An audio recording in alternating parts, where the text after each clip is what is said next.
Hi, welcome to What the Hey. Thank you for joining me to learn the answer to a question that I received, and that question written down in my notebook is what the hey is the P.1000 rat? And this question comes from Rex, so hello to you and thank you once again for the request.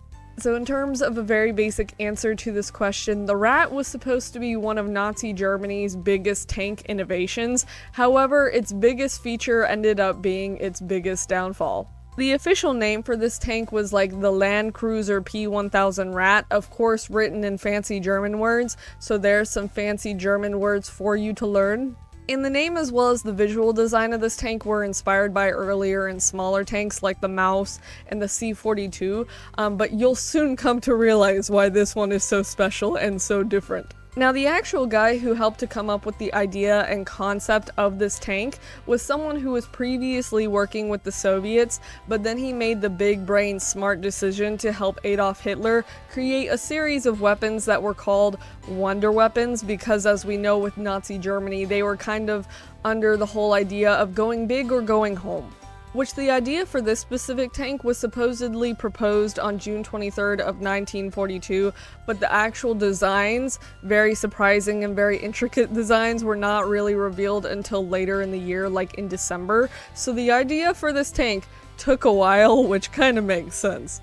And now you will know that the design for this tank was that it was going to be 128 feet long, 46 feet wide, 36 feet high, and have 15-inch thick armor. This was a ginormous tank. And not only was the general size of this tank supposed to be big, why it was also impressive was because in the concept, it could technically have a bathroom, it could have a vehicle bay, so you could have motorcycles in it for some reason. Additionally, in the concept, it had various types of guns placed onto it, so you had like anti-tank and anti-aircraft guns, small naval guns, small like turret guns, so lots of guns on this tank for some reason. For this tank, it also would have had like 2 diesel engines, but the diesel engines would be engines that would typically be on a boat, so I don't know why that was thought of, but it was.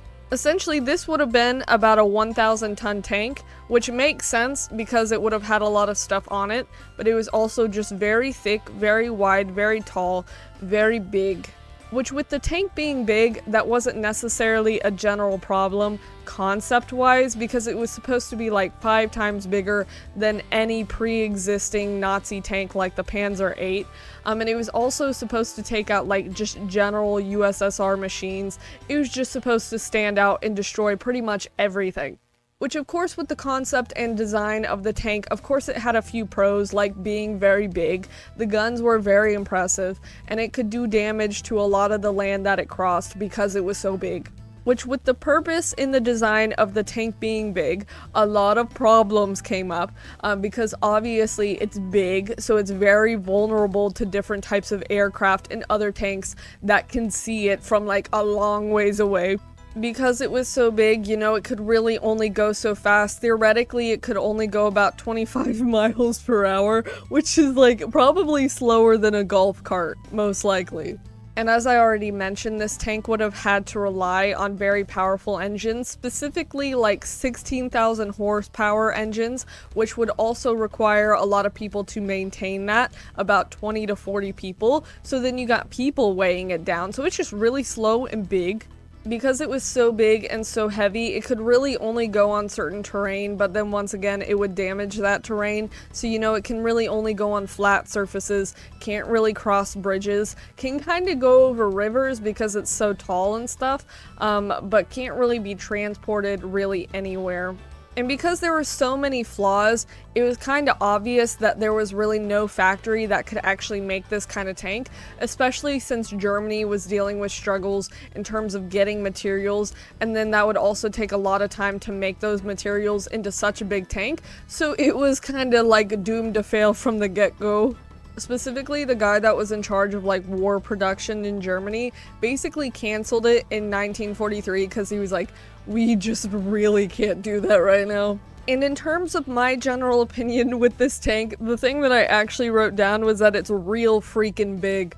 which is obviously the case. Like, I think the thing I'm most impressed by with this tank is obviously that it would have been very big, but because it was so big, they could never actually do it. So this is just kind of one of those fictional things that you kind of wish was real for the sake of just seeing it, but kind of thankfully it's not real, because that might have actually gone bad if it was real.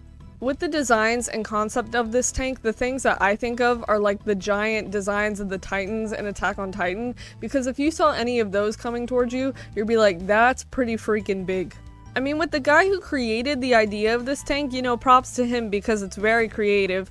You know, give A+ on the concept and design, because Hitler was also like, that's really cool, I approve of the design. But you know, eventually they kind of came to the conclusion that they can't do that. So this is just another example of something during World War II where people were like, things are crazy already, let's make it worse.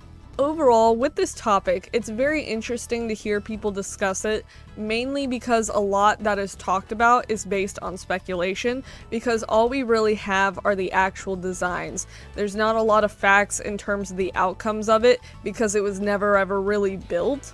I think there are a few online games where you can technically play as the tank, like, you know, War Thunder or something like that, where you're playing as tanks and you're fighting people in wars. I think there are ones with this tank. So if you want to see what it would have been like, you know, you can do that. That's an option.